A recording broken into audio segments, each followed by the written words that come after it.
only way to expose the truth is to be indecent. Two men might just be indecent enough to do it. Enter a wannabe amateur disc golfer who reads Reddit threads and a fake cowboy who lifts weights. This is Indecent Exposure. It's time to plunge down the rabbit hole with your hosts, Ryan and Sam.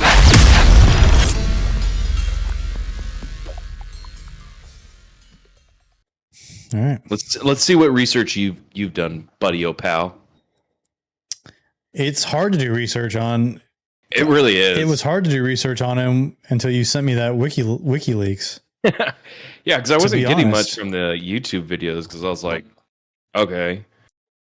So just to summarize, basically, this guy was. But first, ladies and gentlemen, welcome back to another episode of Indecent Exposure, where we indecently expose things and ourselves. Right. But it's been a minute since our last one, but we're back. We're here. We're doing it. This life is getting to us this year. Once Ryan gets hit, mainly this summer. Yeah, once we get a few things. Ryan gets hitched, and business is normal. I think life will start to even out a little bit, and it's been busy for me as well. But we're still out here doing it, man. But yeah, still putting the hashtag time in, and we're getting it done. So it's a good hashtag. Never heard that one, but I like it. There you go. Yeah, welcome back. Yeah. All right. Good. So I'm going to pass the buck off to you. Thanks. Appreciate it. To lead us into this. Yeah, so we're going to talk about a guy named Seth Rich. Seth Rich, basically, short story short, he got murdered back in 2016, about in July, I believe. 4 months before the 2016 presidential election. And crazy timing.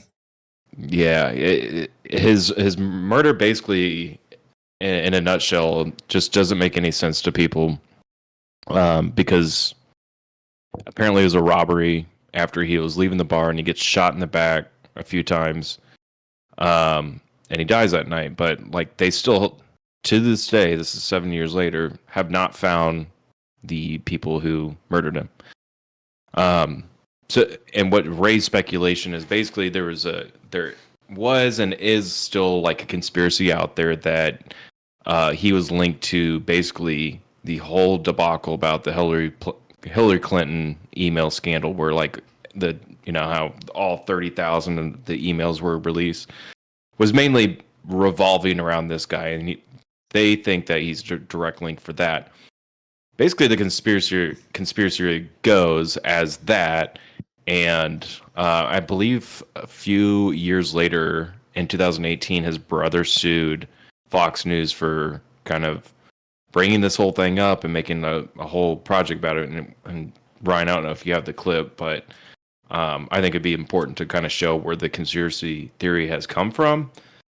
They did settle with Fox News, I believe in 2020, and I'm just kind of revisiting it again because I haven't looked into it since then. And looking back into it, there's so many questions to me that still have risen that it just doesn't make any sense that we just dismiss this as like, hey, guy got murdered at 4:00 in the morning after leaving the bar, and it was a robbery gone wrong.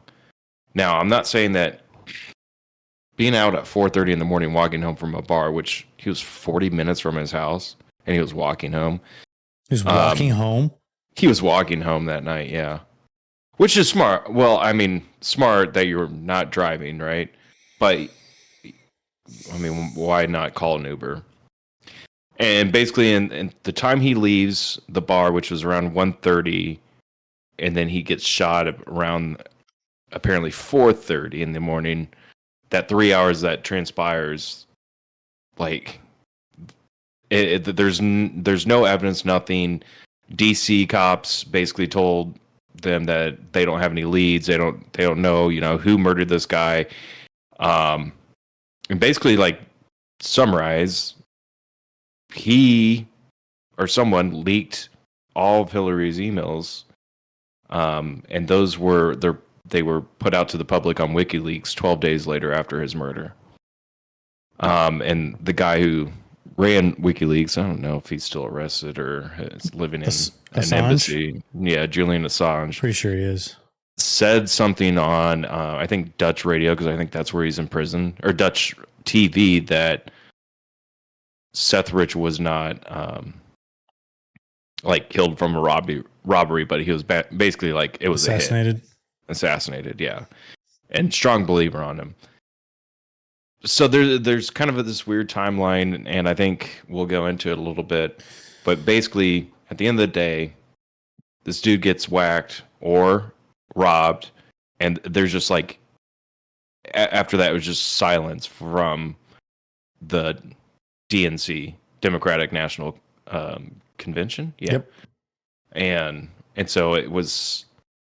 There's claims that, and there's quotes in here, especially from WikiLeaks site itself, about the timelines of everything that happened leading up to how he got whacked, and then some of the things he did before. And so that's kind of it in a nutshell. For you, Ryan, what to you is like the most surprising thing about this case, and what general questions do you have after doing some research, or do you want to go into the timeline? Let me just, what surprises me about it, I mean, once you link someone to the Clintons, I mean, that kind of takes, the surprise element out of it. I mean, how many people linked to the Clintons? I think like over 20. Yeah, how many deaths linked to the Clintons really surprises you? Yeah, none. And I mean, the timeline's wild because it goes all the way back to like 2007. Yeah. 2016. So do you want me to just read the timeline, give a good synopsis? This comes from WikiLeaks. So I would say like, let's touch on the major point, like the major parts in the timeline. Cause it's a lot. It's a lot, yeah, because I think the stuff before that's kind of irrelevant. It looked like he worked. I think it's just background info on him. Right, like he graduated college in 2011, and that's kind of like where the timeline, I think, really starts for this guy. Mm-hmm. 2012, he joins as research data associate. He always wanted to be in politics because he said he always wanted to make a bigger, better world for everyone. I'd have to, especially back in 2012, agree with that Democratic Party. Like they were progressive, I think, in the right ways. Again, I was probably naive 11 years ago. I don't know. My thoughts have changed since then. I think every party kind of goes through goods and bads of what they stand and believe for, but I actually hate them both now. So, that's reasonable. I hope so. In 2013, I guess he was pretty active on Reddit. So someone asked him about volunteer opportunities. I guess he says that he likes to volunteer at soup kitchens and working with kids. So it just sounds like he's kind of generally a nice guy. In 2014, in June, year before his death, he joins the DNC as the National Data Director.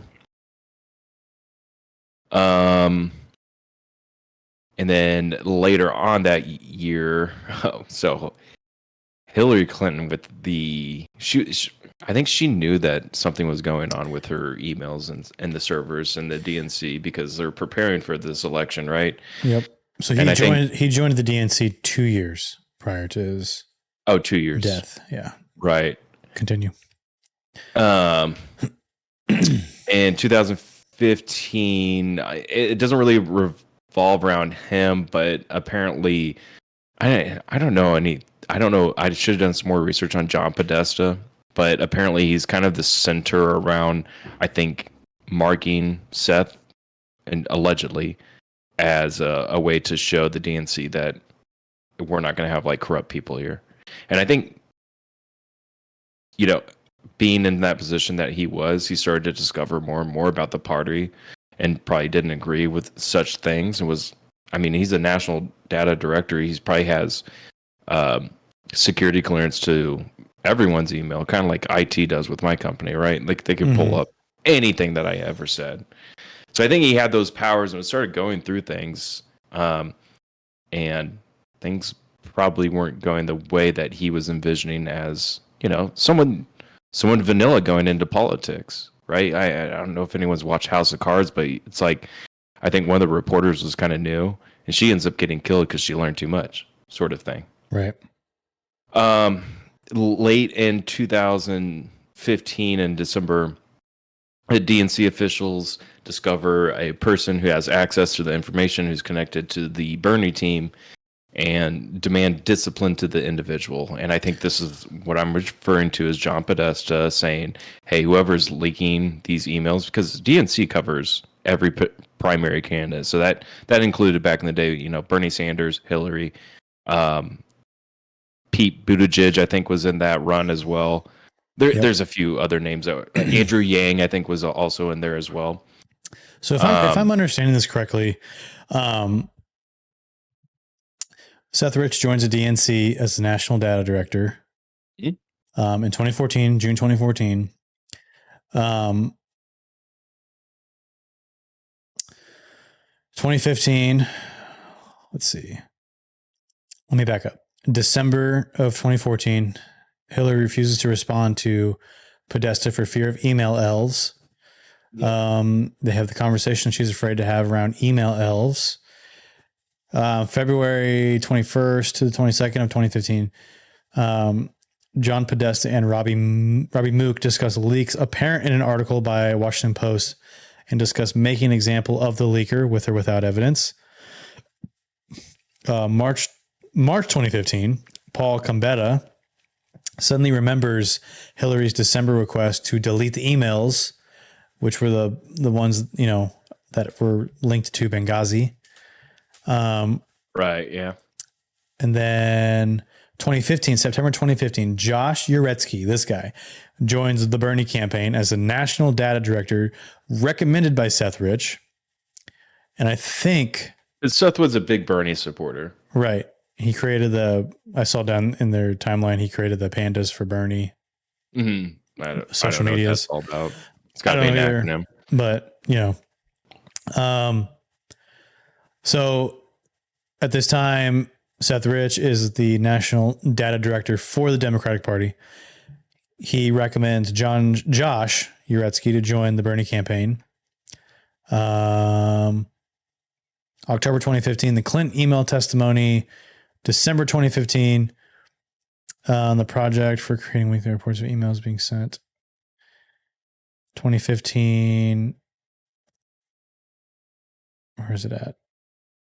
December 17th, 2015, DNC officials discover the person who accessed information was connected to the Bernie team and demand discipline of the individual. Bernie campaign then fires Josh Uretsky, which I'm assuming that they're all on the thought that he's the one that was accessing the Which makes information. sense since he was there, since Bernie's director and DNC was just like, hey, we can't have this. It doesn't matter what candidate you're standing for. If we're having leaked information, we're still in the same team, right? Mm-hmm. But different leaders. I mean, yeah, you don't want corruption within your party. Two, who's to say that information doesn't get over to, the opposing party. Right. And now you have given them, stockpiles of ammo. Right. Exactly. Where am I at here? So yeah, you're right at December 19th. Okay. Yeah. Amy Dacey, her name's in here a lot. Reports the previous incident to Podesta. Okay.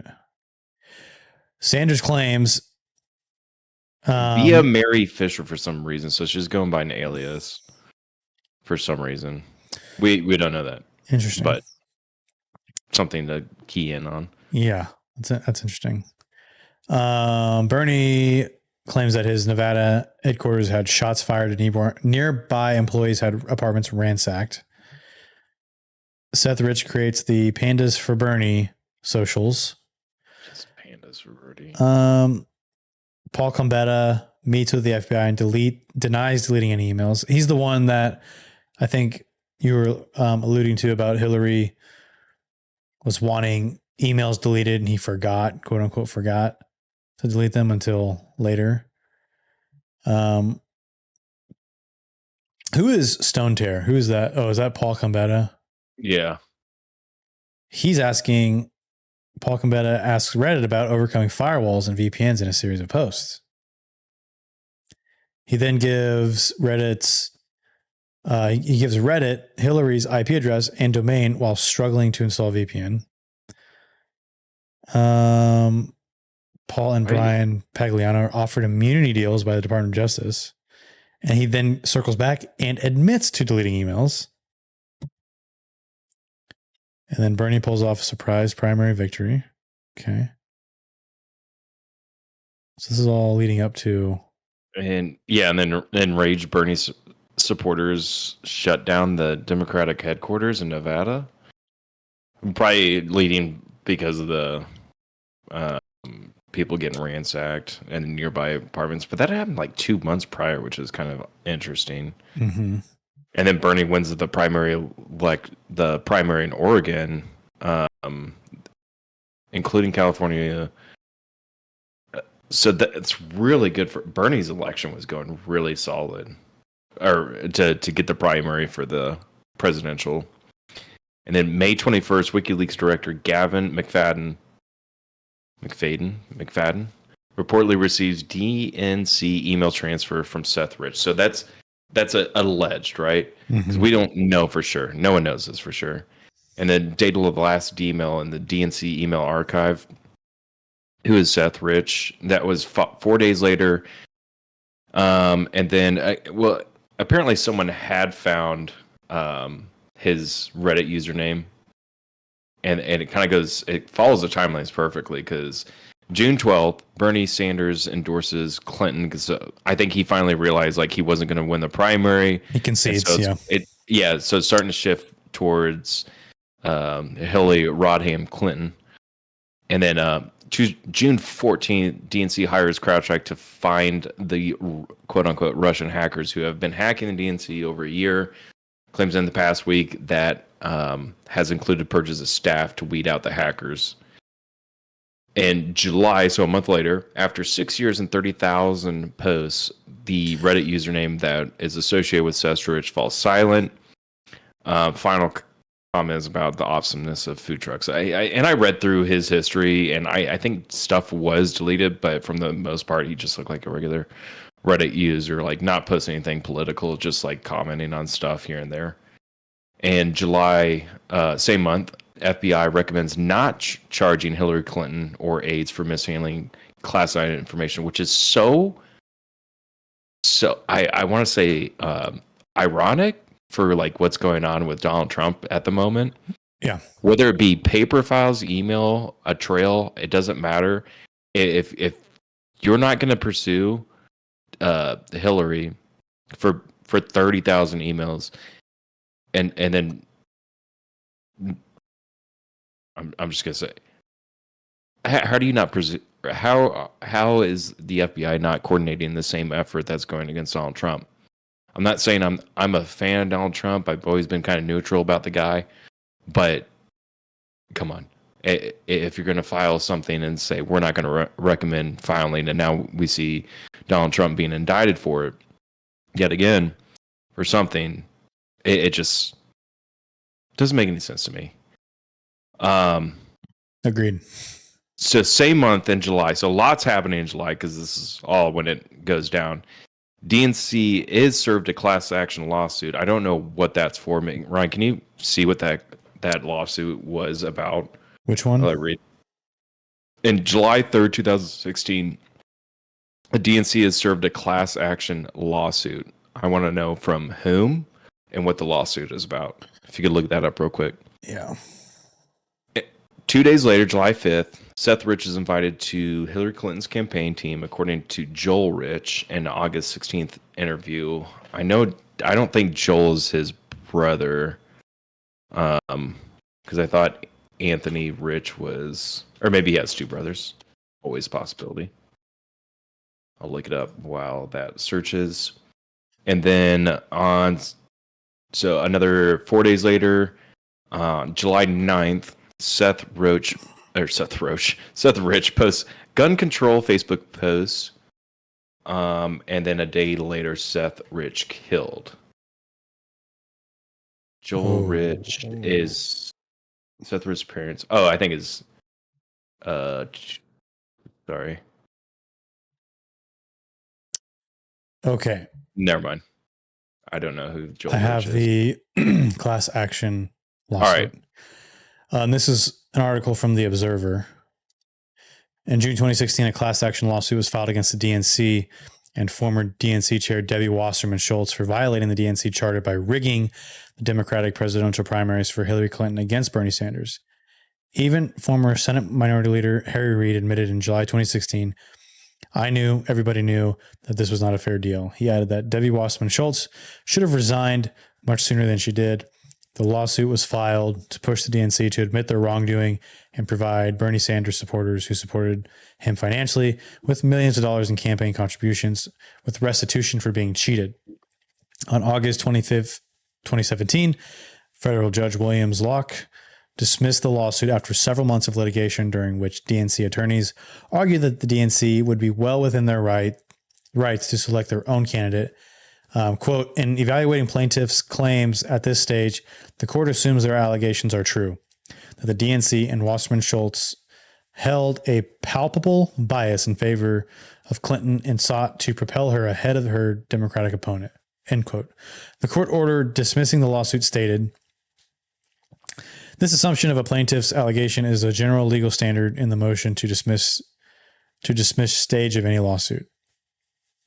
The allegations contained in the complaint must be taken as true unless they are merely conclusory allegations or invalid on their face. Interesting. I don't disagree with your own committee being able to choose your own person, right? But what's the point then? There is none. If you're gonna have people, okay. If you're gonna have people go and run, and you have people donating millions of dollars to these candidates, right? I would hope that they're using that money for everything related to the campaign. But it raises the question: if at the end of the day you're just gonna choose whatever candidate that you want based on who you think is gonna win the election, then why the fuck you having people run money? And yeah, it's got to be right. Because I remember back in 2016, like every single person my age, at least, which is the growing population, like it should be more than boomers, I believe, at this day and age, was like voting for Bernie. Almost everyone I knew. Very few select people were, I mean, depending on the household that you grew up in, were voting for Donald Trump. Because I don't think he really had any, like, no one really for the RNC really ran great against Donald Trump, I think. But anyways, so DNC, I was like, Bernie had the masses, the younger generations, and maybe I don't know, maybe the older generations just wanted to see the first woman president, which I am not opposed to at all. I think time is due for a woman to be president, but I don't know what happened with Bernie, because I thought he had all the momentum, and then just for them to DNC just be like, nah, it's not going to happen. It just blew my mind, because I thought if he went to the presidential election, he probably would have won. Looking back, again, I don't know. back to our timeline. I would disagree a little bit just because he had. I agree with you. I agree with you up until him making it to the presidential election Bernie. Because I think his views were too radical. That I think even though people were initially voting, kind of following him and supporting him, I think that when he makes that final stage, I don't think he would have enough support because he is so radical in his views because he's socialist, and they want to throw in the term democratic socialist, which to me is not a thing because democracy and socialism are two completely polar opposite ideas. I don't think he would have. I think it would have been the same result for that reason alone. I mean, again, we'll never know but I think I just disagree in that regard. And I think, looking back on that, Donald Trump won because of electoral college, but also because you have to think all the people that were supporting Bernie just had the rug pulled out from underneath them with the Clinton campaign and the DNC rigging the nomination against Bernie for Hillary. And so, I mean, why would you want to support that? Right. I would rather support the guy that's, quote unquote, trying to drain the swamp and trying to get all those people out of there. I think that's agree why to a degree. I think there's probably some people that were like, well, screw it. If Bernie's not going to be it, then I'll vote for Donald Trump. But I really believe that every single Democrat that I know is going to be like, oh, the last person I want is Donald Trump as president, right? Which is crazy considering Donald Trump is a Democrat his entire life. But I think that was the only party he could win from, being a quote unquote Republican. Right. But the true I see where you're coming from. The true and true Democrats, yes, they're going to vote Democrat. But I'm talking about the fringe, the swing voters, and the independents. There's always the independents. There's also like the fringe, the fringe Democrats and the fringe Republicans. I think those are the ones that can be swayed more, the ones that sit more in the center, center right, center left. But I think even the people that were like center left, after all that went down, I mean, how can you be like, yeah, I'm going to support the Democrats who just admittedly rigged the nomination for Hillary? Kind of crazy. That's just kind of how it seemed. That they rigged their own primaries. You don't think that could have happened in the presidential election? I'm just gonna throw that hype. It did happen because Hillary. That's how Hillary won. You can't. No, what are you saying? What are you saying? I'm saying in 2020, 4 years later, between Biden and Trump. If they're going to rig their own primaries, you don't think they're capable? I think every party is capable of rigging their own primary. You don't think they'd go that far to try to rig a fucking presidential election as well? Again, I don't think you can. You can't rule it out. You definitely can't rule it out. We've seen we've seen all the sketchy shit that's come out that happened during the election, the 2020 election. I'm not saying it was a rigged election, but I mean, I think that does kind of open the door for the conversation. A more in-depth conversation about it. Yeah, it'll be really interesting to see how we go about voting in the future, because I really do. It was just food for thought. I thought it was really odd, other than the fact that, so many ballots came in at such an odd time at like 3-4 o'clock in the morning, where I think Donald Trump in 2020 was leading that election. And then he woke up, you're just like, what the fuck? Yeah. You're like, whoa, this guy was leading by like a marginal percent. And then all of a sudden, whoa. I find it hard to believe that Joe Biden is the most popular presidential candidate in the history of our country. Which is I mean, I guess, hindsight's always 2020. No matter if he did actually do that, let's just say he did based on the facts that we know, right, Ryan? Do we look back on this president after 3 years and we're like, yeah, this is our guy. We're proud of this. Like, no, I don't think anyone. I don't care. That. I don't care if you're a Republican, Democrat, Independent. No one's like, yeah, this is our boy. Yeah. Like, dude, this guy is full blown. Just like either has got dementia or just has not a clue in the world.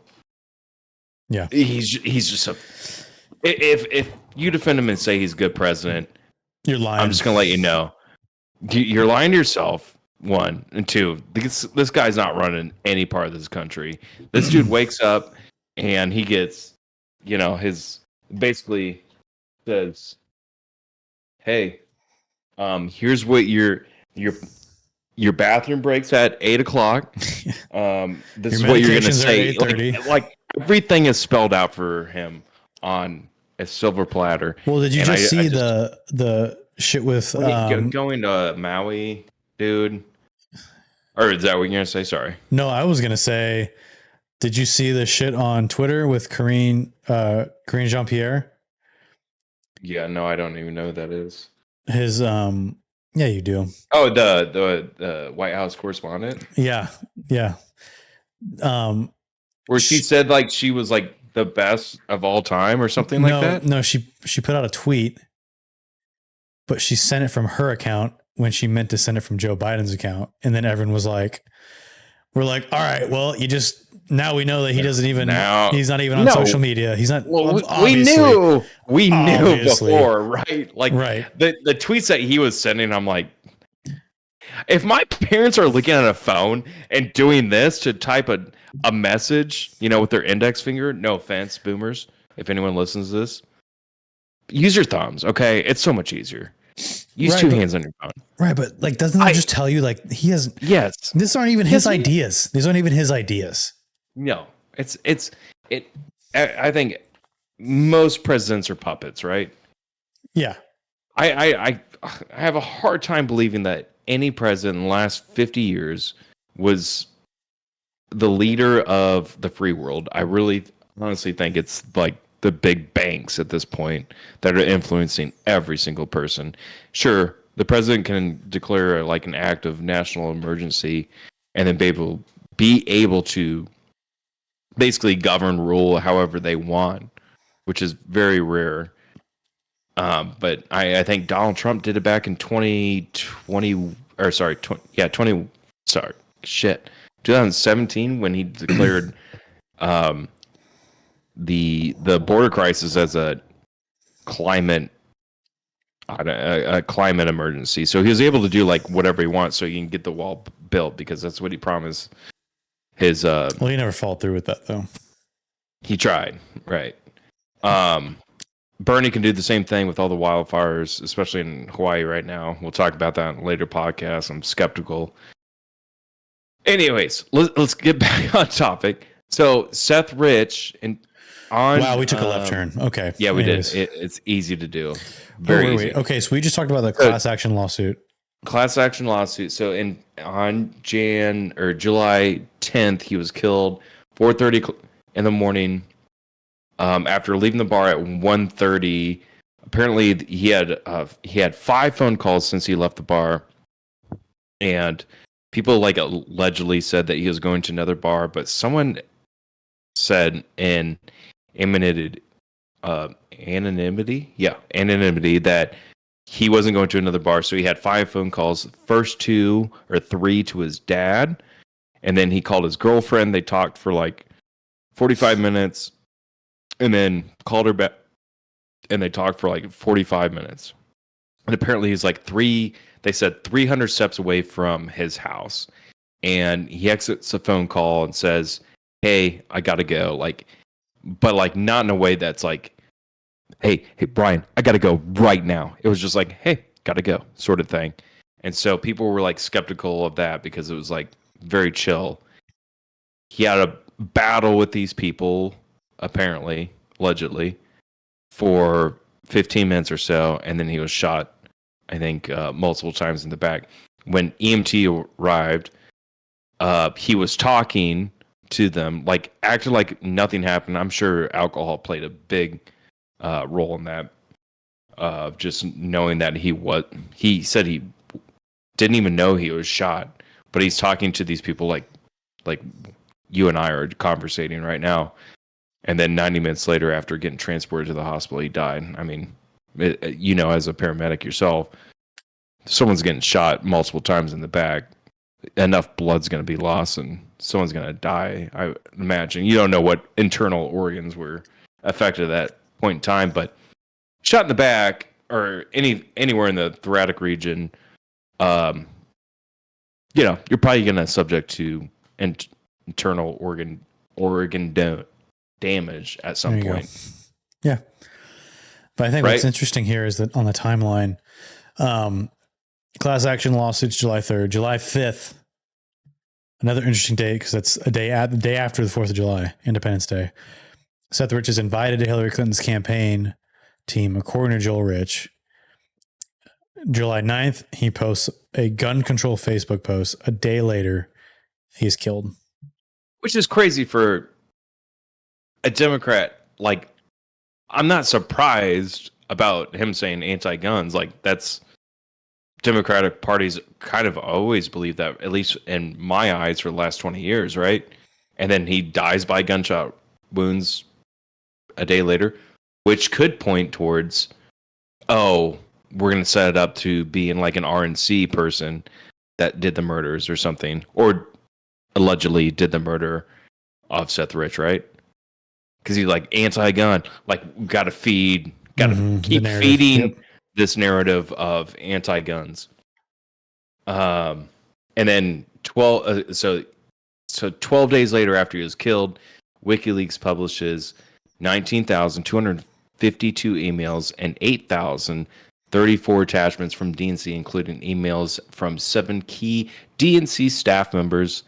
The leaked DNC emails have a date range from January 2015 to May 25th, 2016, which puts it, 2 months before, or a month and a half before he was killed?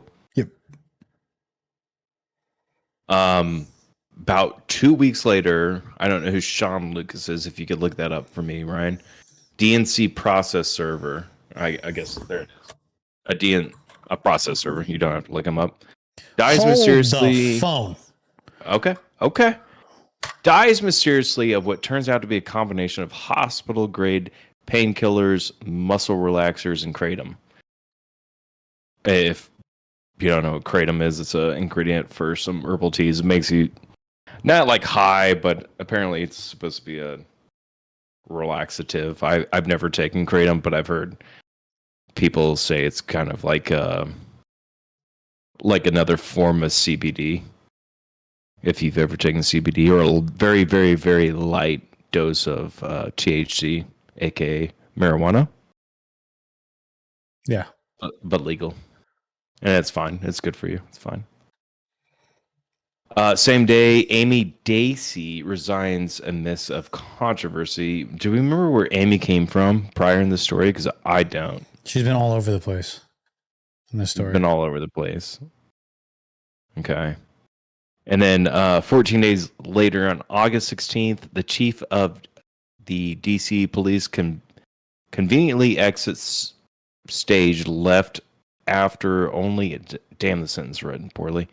Exits stage left after only a month after such Seth Rich murder scene to some cushy... oh my God. Some cushy, secure position... That's all spelled wrong. Sorry. I'm reading from my own words. As NFL as head security. So, interesting. Chief DC police just says, I'm gone. I'm going to go work for the NFL. And in September, so another month later, WikiLeaks' Craig Murray, I don't know who that is, claims to have met with a disgusted, quote-unquote, DNC staffer that one of the multiple sources of the legally obtained links. So knew the person was the disgusted DNC staffer were just going to be alleged that Seth Rich is that person because he's probably pissed off that Bernie Sanders didn't get the primary after being absolutely robbed from the primaries. Which makes really sense, makes the most logical sense. Like, imagine working for this guy, all the momentum's going for you in the like year and a half, right? Bernie's winning these states he shouldn't have, Nevada, California, Oregon, and then DNC is just like, yeah, we're just gonna go with Hill Dog, right? Like, if I was working for some guy that I truly believed in, I don't care what your political status is, and you're just like, yes, yes, yes, this guy's it. And then they're like, you know what, Ryan? Fuck you. We're going to give it to the next best guy that hasn't won jack shit because, you know what? If I don't, I might be murdered. Or not. Who knows? We don't know that. So they give it to him. And so Seth Rich allegedly probably says, well, fuck you. I know everything that's going on in this whole damn place. I'm going to give it to WikiLeaks because that's where all whistleblowers go. So what happens? He gets all the emails. Julian Assange does, right? Mm-hmm. He gets murdered. Julian Assange is like, oh, hell no, this ain't going to happen. Publishes all the emails. And then Hillary goes to lose the election. I wouldn't say like because of the emails, but obviously it had a major role in Donald Trump's election for that.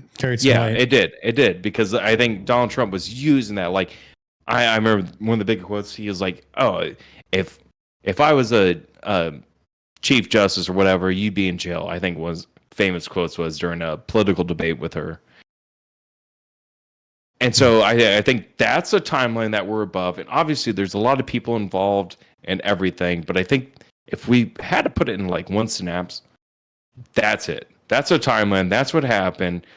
Hill Dog got, Bernie got screwed, and Seth was like, you know what?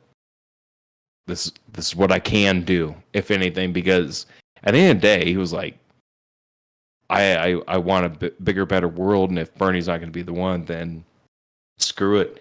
And then John Podesta finds out he's not the one, and maybe he was trying to make a hit for the previous guy that you said that was running Bernie's campaign, not knowing that Seth Rich was the one that was actually the national director for the DNC. So he was above the guy below him, right?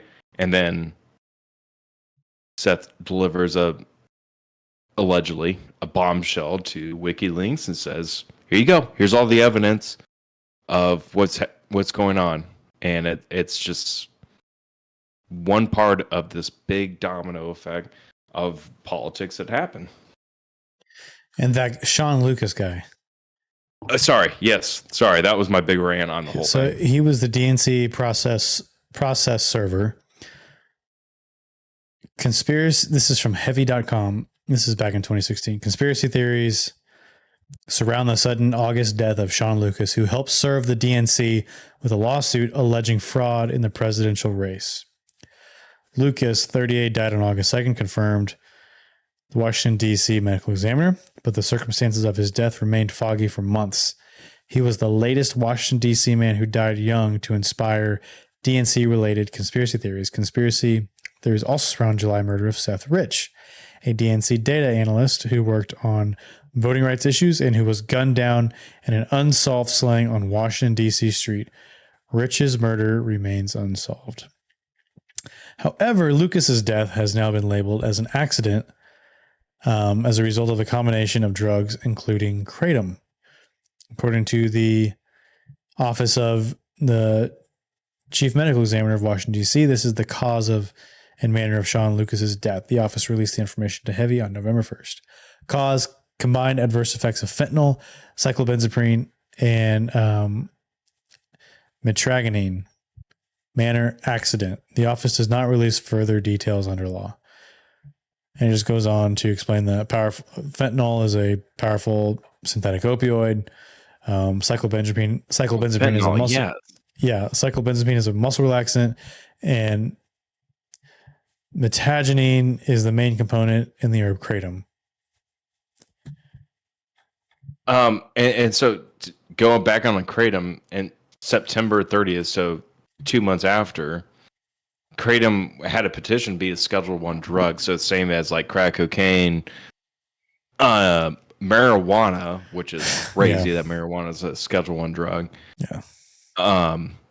Money. Anything. Yeah. Well, that could be another podcast. Anyways, 16 or 12 days later, DA withdraws petition to schedule kratom as they think it was too hassly. Also money, I imagine. And then later on that month, WikiLeaks publishes Podesta emails. And then I don't know the timeline, but I imagine it's after this was published, the director for WikiLeaks, Gavin McFadden, dies of lung cancer, which probably could be true. But who knows? After this whole events and all this is taking place, obviously we know that Donald Trump got elected.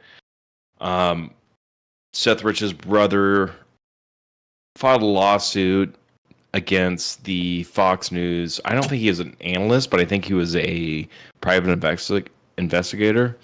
And I'm going to pull it up. Or Ryan, could you pull it up real quick? What am I pulling up? You don't want to see what I looked up to find this so quick. Let's put in the YouTube.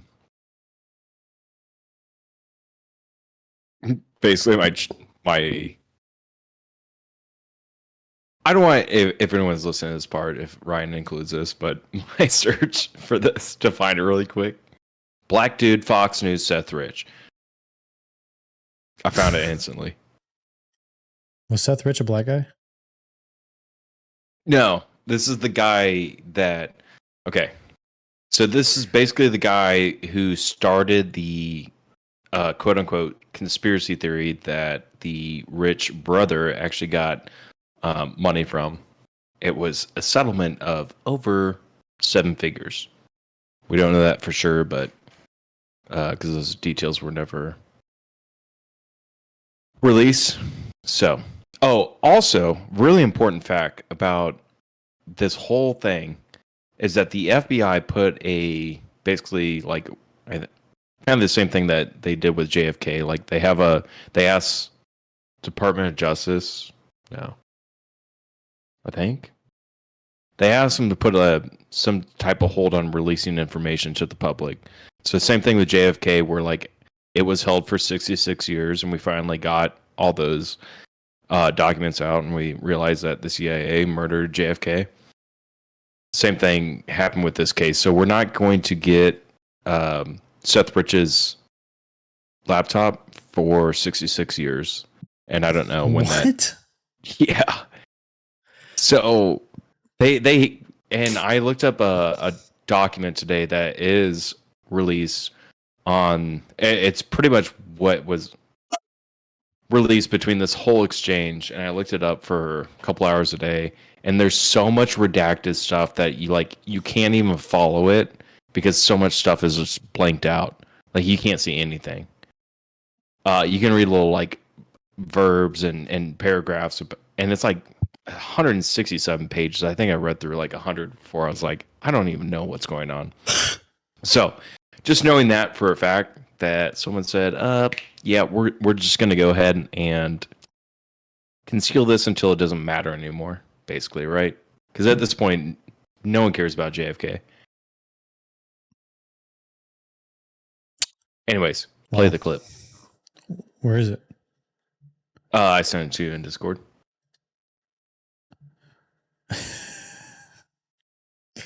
I'm sorry. Why are you laughing? It's just a funny picture. He's so unamused. Let me know when you're starting it, because I'm going to start at the same time. I'm starting it. Oh, hell yeah, brother. Oh, here we go. Here we go. More on the story of murdered Democratic National Committee staffer Seth Rich, who was gunned down last July in Washington, D.C. D.C. police are officially in charge of this case, but former D.C. homicide detective Rod Wheeler, who was hired by a third party to investigate the murder on behalf of the Pause it real quick. Mr. Rich was communicating. Yep. So I just want to let you know that this PI emailed the DOJ. This is part of the stuff I read, for $130,000 for any information regarding the killers of Seth Rich. So they had that. And on top of WikiLeaks also sent out a $20,000 reward for any information. And for WikiLeaks to send out a $20,000 reward is a lot for, and you might have, for basically a whistleblower site that doesn't make any shit money. It's kind of like Wikipedia, like it's all based on donations. So for them to say, hey, we're going to donate $20,000 to anyone that has information, is a lot of money, especially because they had $130,000 on top for this PI that sent this an email to the DOJ. Play it. Wow. With WikiLeaks before he was killed. Now, Seth's family has been pushing back today, releasing a statement that reads in part, quote, "We are a family who's committed to facts, not fake evidence that surfaces every few months to fill the void and distract law enforcement and the general public from finding." Now, Seth's murderers. Now, the services of the private investigator who spoke to the press was ordered to the Rich family and paid for by a third party, and contractually was barred from speaking to the press or anyone outside of law enforcement or the family unless explicitly authorized by the family. Fox News has retained a copy of the contract signed by the Rich family, retaining the services of Rod. He joins us now with the very latest. All right, I don't want to spend a lot of time on the technicality of who hired you. I've known you a long time, Rod. You're a man of honor and integrity. Right. So tell us who hired you. Well, actually, I was hired by the family, Joel and Mary Rich. They signed the contract. Now, the financial benefit, if there were any financial benefit, and by the way, there wasn't much, that was actually paid for by a third party that I have had very little communication with at all, Sean. Yeah, all right, let's go through this case. The timeline is fascinating here. As I played in the last segment, Julian Assange, I asked him repeatedly on radio and television if Russia was involved. Absolutely not. Now, believe him or not, he's a guy that WikiLeaks has an 11-year history of never being proven wrong. And all these leaks, by the way, ended up being, a lot of them ended up being published in places like the New York Times. So I guess my question is, when you look at the timeline of this, and 12 days after he was killed, that shows up on WikiLeaks, what did you discover in terms of the contacts with WikiLeaks? Right. Well, that's an excellent question, and let me clear that up right now, exactly what it was that I found. Now, I have never seen the emails myself directly. I haven't even seen the computer that Seth Rich used. Here's the problem with all of this.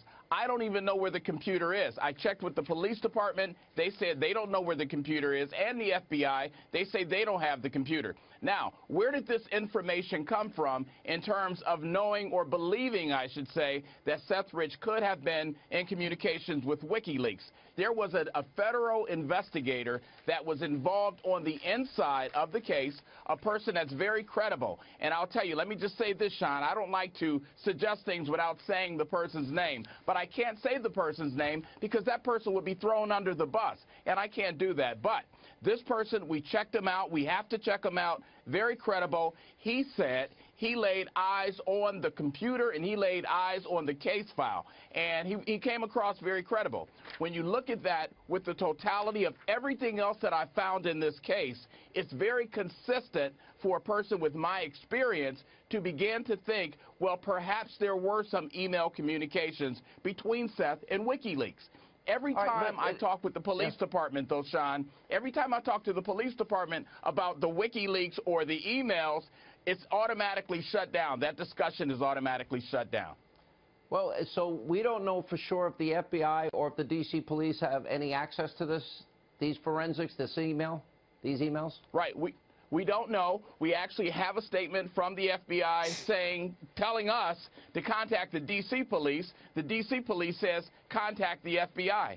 Now, which is it? If this is just a murder investigation, first of all, why would the FBI be involved? The only reason the FBI would be involved, just so that the viewers understand, is if this has some degree of national exposure, meaning because maybe it is related to the DNC, and we don't know that. We don't know that for sure. It could have been a botched robbery. But my point is this, Sean, and I've been investigating murders for a while. You have to look at every possibility. You can't just look at one thing and say, well, that has to be it. Have you ever seen a lot of robberies, which is how they've been looking into this case, where the person has their wallet and their watch after they've been shot and killed in the back? No, I haven't. Now, that's not to say that that could not happen. But here's the thing, and this is so important. There's been a $125,000. And paused.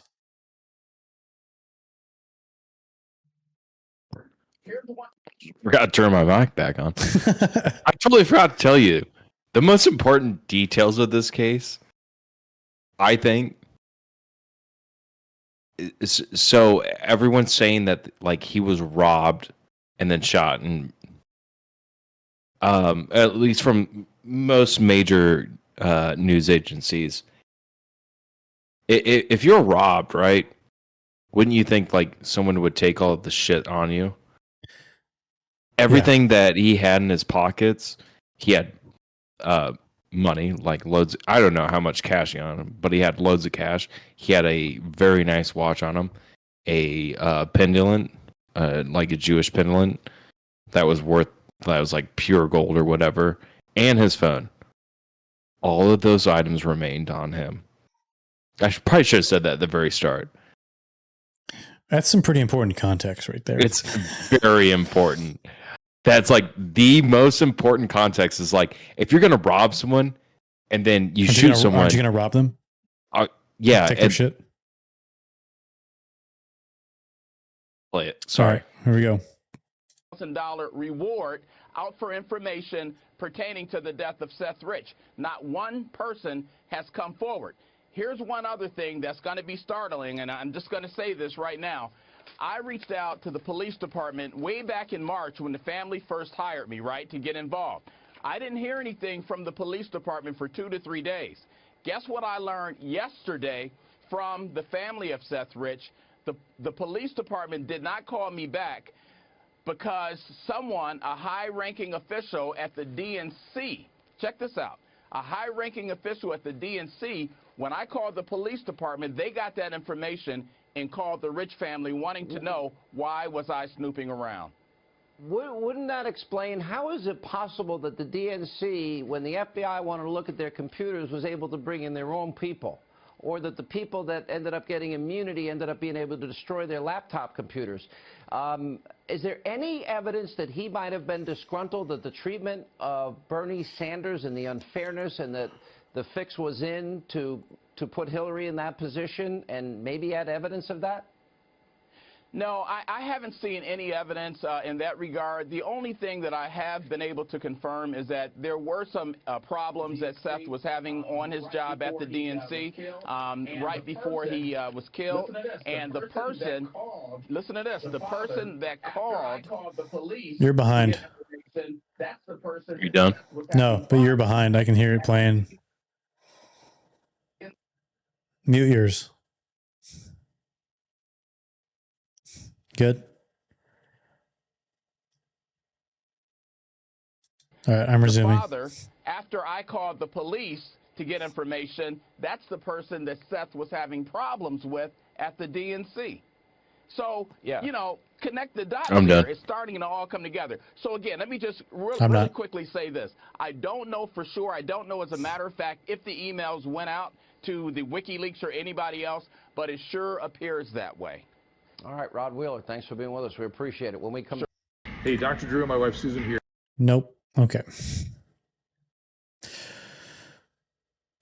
It's an interesting theory from Sean Hannity, though. Yeah, so that clip absolutely blew up and basically caused and I apologize. I know I said it many, many times before, but I said the brother sued. No, it was actually their father, Aaron Rich. I think is his name. So they got a settlement of upwards of 7 figures. I would imagine when you get a settlement like that, you're done looking into it to a degree. I don't think there's any monetary value that you can really say, you know what, I don't want justice for my son or anything like that. But Whoa. when you get millions of dollars to say we're not going to look into this after they hired a PI, doesn't it kind of raise some questions that sorry, I saw a video earlier today that they basically went on CNN and were like, hey, we're tired of people raising these conspiracy theories. We just want to be able to like grief, and we can't because people keep raising these questions on who did what. You don't think that to a degree that someone was saying, hey, we'll give you, I don't know, $5 million. Just shut up. Go with it. Sorry about your loss. Your son did some bad stuff. They don't know that, but you get to keep your lives and you don't have to worry about money ever again.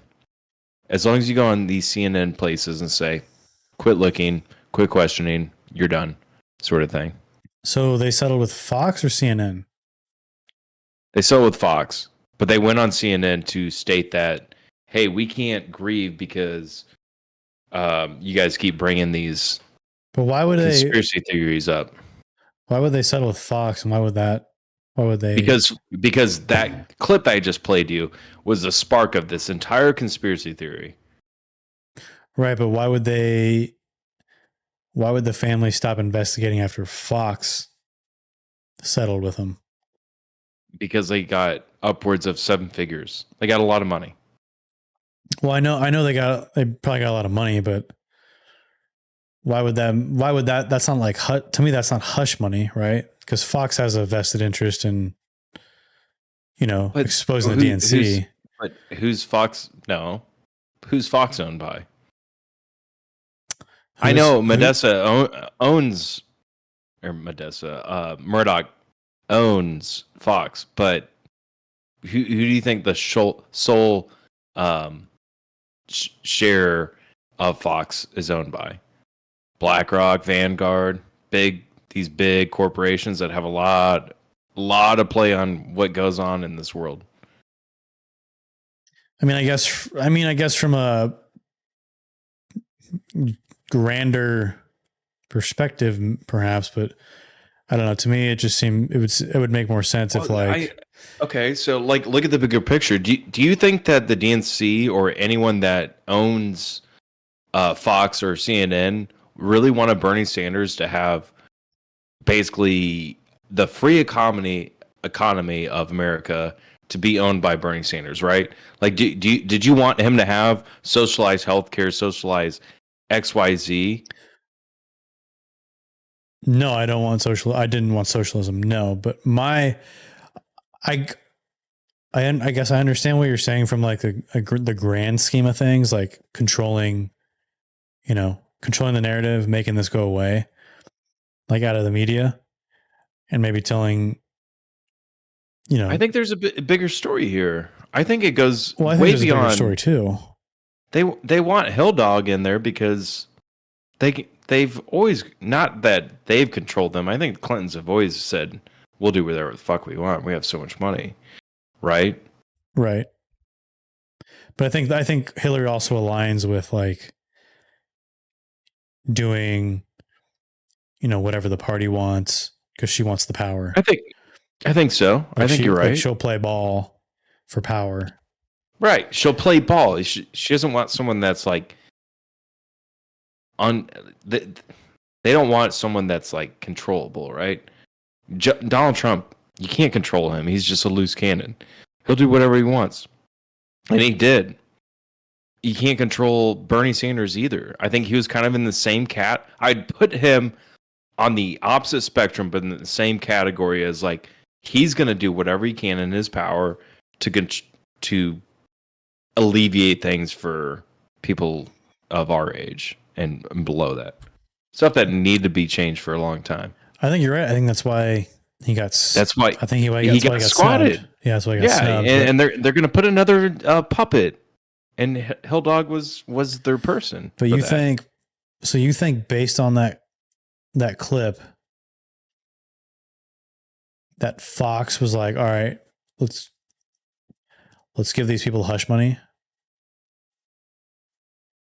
I don't think directly. I indirectly to a degree, and maybe I'm not getting my point across. I think what you're trying to say is that the big dogs, BlackRock, Vanguard, who that Rockefellers, all of them who are controlling, right. They're the puppet masters, the puppet masters. Yeah. I think your point is that they control Fox, they control CNN, they control mainstream media. You're trying to say that they want to make the conspiracies go away by having Fox settle with the family, so the family won't. 100%. I think that's what you're saying. Yes, correct. And I think, and so my counter to that is that I think Fox, being a conservative news organization, would have a vested interest in exposing the DNC, exposing the Clintons for murdering a former staffer who was a Bernie supporter and was potentially exposing Hillary's, the Benghazi stuff and all the emails. I would think they would have a vested interest in that. Yeah, again, I understand where you're coming from. I understand where you're coming from with. Yeah, there's more. Right. There's more strings. Attached to both. No, I'm not disagreeing with you at all. I get where you're coming from. It's a vested, Republican news media, but you have to have two sides of every story, right? Or two sides of every block to be able to control I, and everyone else that believes that politics in America is completely fair and equal. And so I think they paid this family a lot of money to say, shut the fuck up. It's okay what happened to your son. Fox? Because yes. I don't know. I just don't, that narrative doesn't make sense to me. Because they're the ones that aired that video. Because they want to create controversy. And it only backs Donald Trump even more. And so, yeah, I get what you're saying. Like, why would... Well, if I'm a Republican news agency, wouldn't I want to, like, anything that I can do to increase my, people on the right side to back this, Donald Trump? Why wouldn't I air that guy for a 6-minute segment on there? It's not a lot of time, and he was hired by the family though, right? And so that's where it doesn't also make sense. It's like, okay, so if he was hired by the family and he got nowhere, and then Fox News is having to pay out because they aired it and was boasting this conspiracy theory, even though he was hired by the family. Maybe that's where I'm like, I think that doesn't make any sense at all. I think the only thing that makes sense in that scenario is that, what they hired him for, they weren't getting the result, in the sense that all they got were conspiracy theories. They weren't getting answers. They were getting conspiracy theories.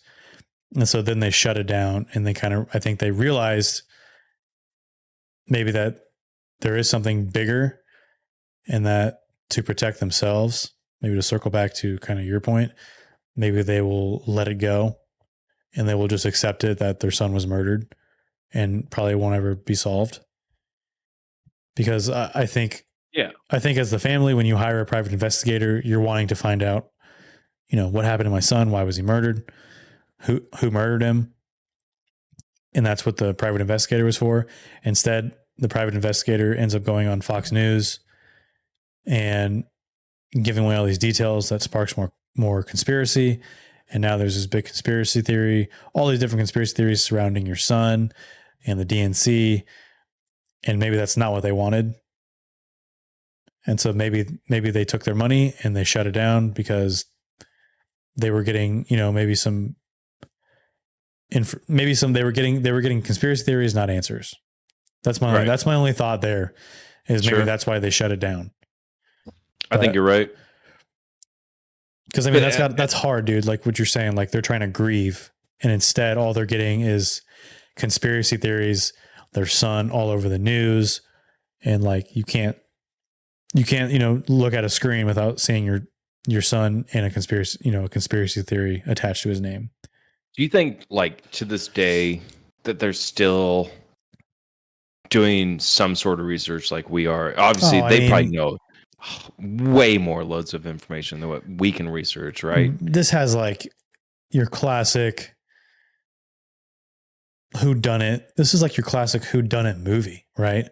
Right. Somebody's murdered. There's no one has any information, or no one will come forward with any information. Which is crazy, because if you look up that thread, and I don't know how far you went into it, but they have like CCTV videos of this whole area of like everywhere. And I know that every CCTV is recording shit all the time, but like he walked around for 3 hours. Yeah. And like there's no evidence of him being followed or even approached or talked to. Which also, and I said this early on, at like 1:30, he's leaving the bar, right? And I don't know if he was interviewed at the bar or he was approached outside, but like someone said, as an anonymous source, that they wouldn't, say who he was or who they were, but he was not going to another bar that night. But he's like, he leaves at 1:30, gets shot 3 hours later, and he has a phone call with his girlfriend for like 2.5 hours. I want to know what was discussed during that, because can't the NSA or FBI, CIA look up, see that whole conversation? I'm sure they can. I don't know. Maybe not. There's just so many red flags about this situation. There's so many yellow flags. There's no green flags about this whole situation.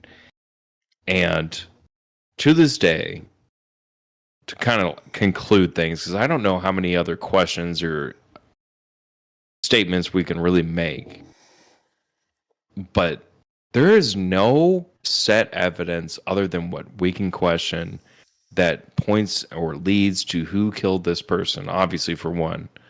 And secondly, what transpired for that whole month of July in his life. And any life is sad to lose, but there's too many questions where you just be like, oh, it's just a robbery gone bad, in my opinion.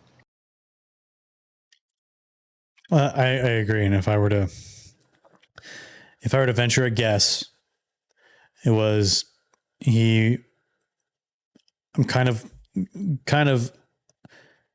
hearing Sean Hannity's theory that he was a Bernie supporter. He was disgruntled. That's what I said early on. Yeah, and I think that's kind of he got cheated. He got cheated. Yep. And he said, "Fuck this! I'm going to do something about it."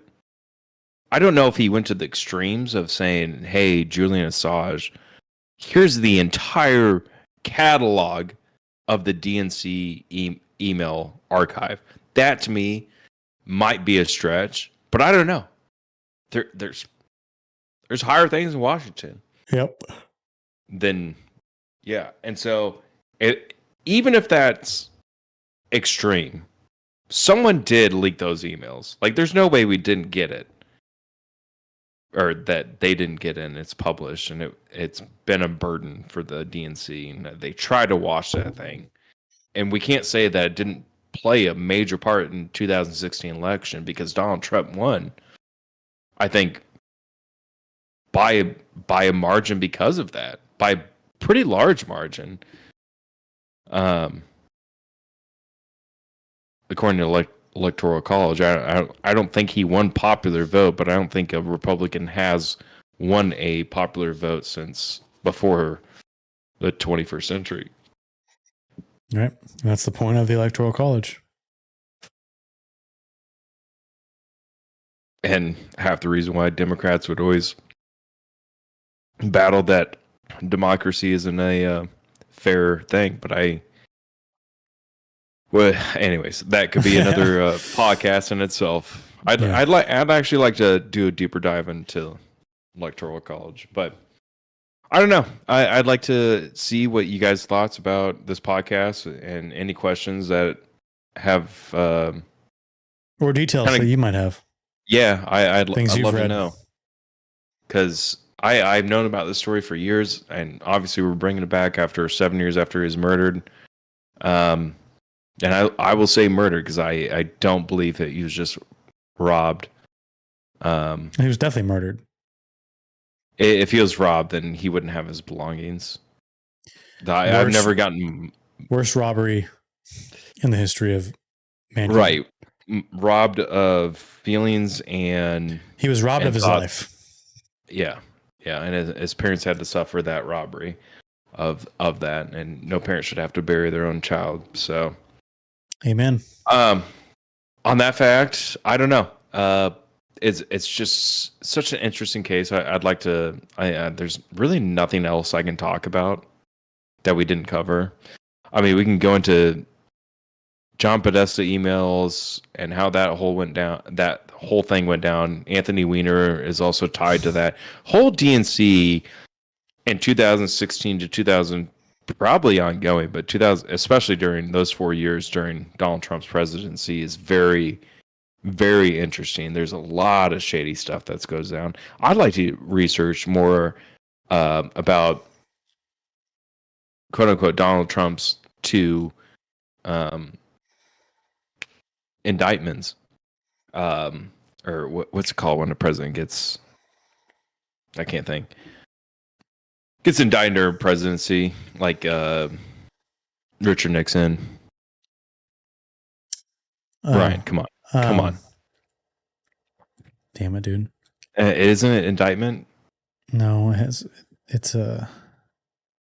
Anyways, we'll think of the word tomorrow. And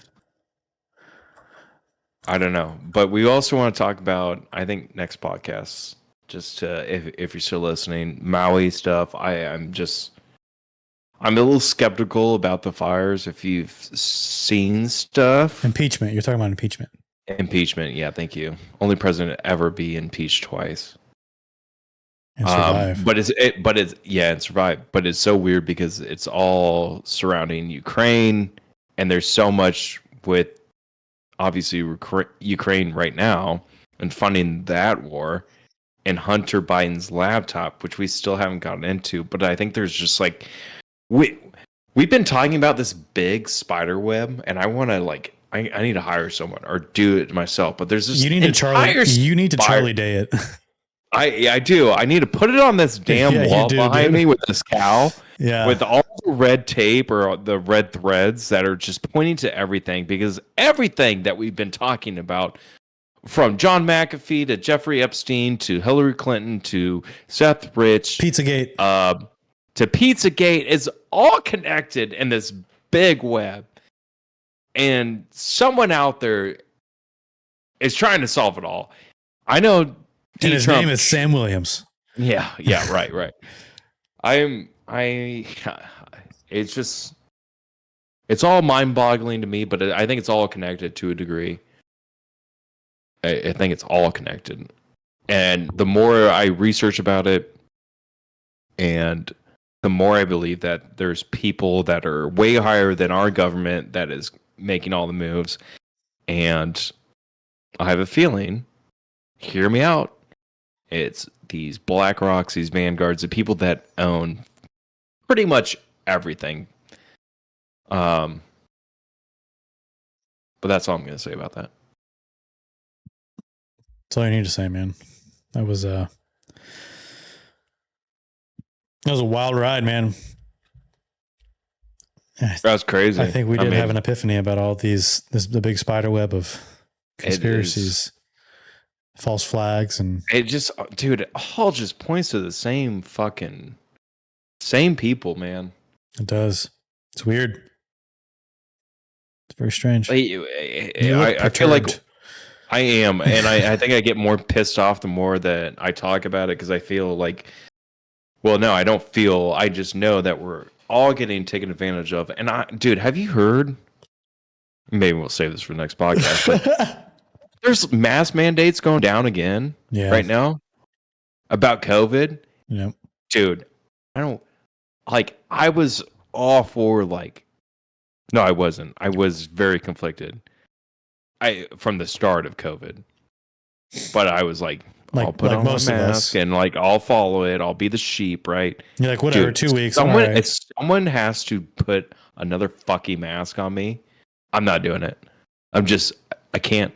I'm not doing that shit anymore. It never made sense logically. There's no way if I'm going in a restaurant and they're like, put on a mask, and then I have to take it off when I eat. What are we doing? Yeah, it's pretty stupid. Everyone was a sheep for that whole 2 years. I'm not going to argue that. My grandma died from COVID, or COVID complications. But we were a little different. We were all just following these stupid ass guidelines that didn't make any sense. And I'm not going to do this time if that's going to be the thing. Because there's shit happening in October this year, and I think that's why they're raising these concerns. And it's leading up to next year's election. And guess who's the front runner for the RNC, or at least for the Republican Party? Donald Trump. Here we come back again. Holy shit. Dude, I'll say, dude's not a quitter. I'll give him that. I don't know. It's an epic rant in the episode. I'll give you that. Yeah, there you go. God bless you, sir. Yeah. Well, crazy. Thanks for tuning in. This was an eye opener. This was a lot of intrigue here, but again, our regularity has been a little off, but we're gonna keep trudging through. Quality. Yeah, I'll get a new one. Dude. We're getting it out. We're getting the stuff out for the people. But thanks for tuning in for this week. We'll see you on the next one. You know where we're at on social media. We have Indecent Exposure Pod, Instagram, and then you got Sam and I on Instagram as well. We're on TikTok as well. But I'm trying to think of a way to tell people hit us up with questions or. No, it's been my fault. I haven't been pushing out TikToks. Well, we've just been struggling on content, but I mean, I'm just trying to figure out a place for people to go to. Just at Indecent Exposure Pod on TikTok, if you guys want to follow us there. I'll try to put some new content out. I think this episode, I don't know. I feel very strongly about a few things, and so I've been struggling to put out a little bit of content on TikTok, and that's on me. Yeah. Plus, I suck with video editing. So if anyone wants to hit me up, I'll pay you $10 per TikTok. Not a bad deal. And it doesn't even have to be 30. 30 seconds is perf. Perf. $10 for 30 seconds of work. Come on, man. And I just want 2 or 3 per episode, and that's it. Yeah, dude. Just some easy money. Some quick hitters, man. Some good. That's $30 a week, if that. Yeah, extra side cash, man. It's not bad. Yeah. I think in the future we're going to try and do some YouTube lives. We're going to figure that out as well. We can do it. I know how to do it. We can do it. But all right, man. This was a fun episode. We'll see you in the next one.